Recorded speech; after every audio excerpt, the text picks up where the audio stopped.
بسم اللہ الرحمن الرحیم نحمدہ ونصلی ونسلم علی رسولہ الکریم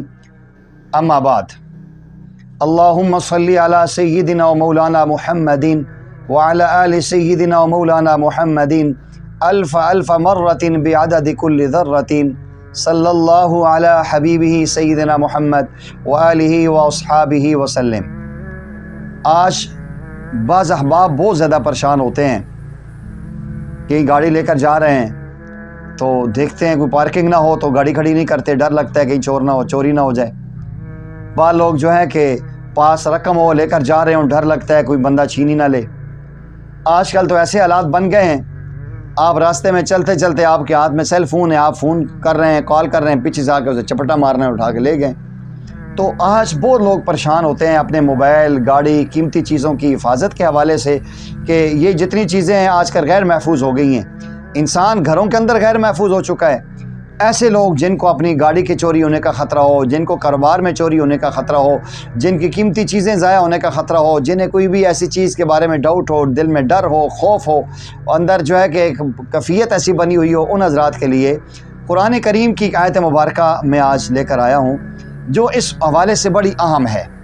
اور اس کے معنی پر بھی آپ غور کریں گے تو آپ کو اندازہ ہو جائے گا کتنی خاص اہم ہے وہ آیت مبارکہ۔ جو بندہ اس آیت مبارکہ کو روزانہ 7 مرتبہ اپنی کسی چیز پر بھی دم کر کے جائے گا، اللہ جل جلالہ اس کی حفاظت فرمائیں گے۔ اگر کوئی انسان اس کو چوری کرنے کی کوشش کرے گا، اللہ تعالیٰ اس کو ایسا ڈرائیں گے، اس کے دل میں خوف پیدا ہوگا، بھاگ جائے گا۔ بعض ہمارے اساتذہ تو یہ فرماتے ہیں کہ جو بندہ اس آیت مبارکہ کو 70 مرتبہ پڑھ کے کسی بھی چیز پہ اپنی پھونک کے چلا جائے، اگر کوئی چوری کرے گا اندھا ہو جائے گا، اس کو نظر بھی نہیں آئے گا۔ قرآن کریم میں اللہ تعالیٰ نے قرآن کی عظمت کو بیان کرتے ہوئے ارشاد فرمایا کہ باقی جتنی آسمانی کتابیں ہیں اللہ نے آسمان سے اتاری ہیں، منزل من السماء ضرور ہیں، لیکن اللہ تعالیٰ نے اس کی حفاظت کی ذمہ داری نہیں لی۔ توراۃ، زبور، انجیل، صحف ابراہیم، صحف موسیٰ یہ اترے ضرور ہیں، لیکن ان کی حفاظت کی اور ان کو محفوظ رکھنے کی ذمہ داری اللہ نے نہیں لی۔ لیکن قرآن کریم واحد وہ اللہ تعالیٰ کا کلام اللہ ہے، اللہ کی وہ کتاب اللہ ہے، اللہ تعالیٰ نے اس کی حفاظت کی ذمہ داری خود لی ہے۔ اِنَّا نَحْنُ نَزَّلْنَا الذِّكْرَ وَإِنَّا لَهُ لَحَافِظُونَ۔ اللہ کریم فرماتے ہیں بے شک ہم نے ہی اس قرآن کریم کو اتارا ہے، یہاں ذکر سے مراد قرآن ہے، اور ہم ہی اس کی حفاظت کرنے والے ہیں۔ علماء عاملین فرماتے ہیں کہ جو بندہ اپنی کسی بھی چیز کو، گاڑی ہے، کوئی بھی ایسی چیز ہے، قیمتی چیز ہے، کہیں رکھی ہے، 7 مرتبہ یہ آیت مبارکہ اس اول آخر درود ابراہیمی پڑھ لیں طاق عدد میں، پھر بسم اللہ الرحمن الرحیم پڑھ کے انا نحن نزلنا الذکر وانا لہ لحافظون پڑھ کے ایسے حصار کر کے پھونک کے چلا جائے، اللہ تعالیٰ اس کی چیز کی حفاظت فرمائیں گے۔ اگر کوئی بندہ یہ چاہتا ہے کہ اس کی اولاد کی تربیت ہو جائے، اولاد اس کی خراب نہ ہو، اس کی اولاد کے اندر خرابیاں پیدا نہ ہو جائیں، اولاد اس کی نافرمان نہ ہو، اللہ شیطانی اثرات سے، جادو جنات کے اثرات سے اللہ اس کی حفاظت فرمائے، روزانہ 70 مرتبہ پڑھ کے اپنی اولاد پہ دم کر لے، پانی پہ دم کرے، پانی ان کو پلائے اور دعا بھی کرے، اللہ جل جلالہ اس کی برکت سے اس کی اولاد کو بھی نیک صالح فرما دیں گے۔ اور اس کا اگر کاروبار ہے، دکان پہ جاتا ہے، دکان کھول کے وہاں کام کرتا ہے، جب بند کرنے لگتا ہے 7 مرتبہ پڑھ کے حصار کر کے آ جائے تو اللہ جل جلالہ اس کی برکت سے اس کی تمام قیمتی چیزیں محفوظ ہو جائیں۔ گھر سے نکلتے ہوئے بسم اللہ توکلت علی اللہ لا حول ولا قوت الا باللہ پڑھ کے اس آیت مبارکہ کو 7 مرتبہ پڑھ کے